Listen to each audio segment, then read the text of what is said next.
Hi friends, मुझे lockdown समय रे घरे अच्छी सब नियम मानुची आउ हाँ मोर समयर सदुपयोग करुची जेमिति कि नियमित एक्सरसाइज करुची।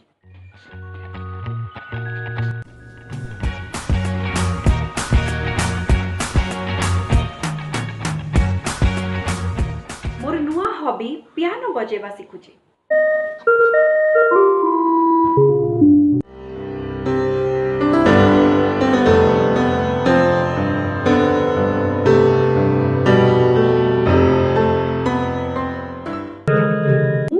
नेफ्यू सहित पजल सॉल्व करूची, ब्लॉक्स तैयारी करूची और किते किछि सिखुची।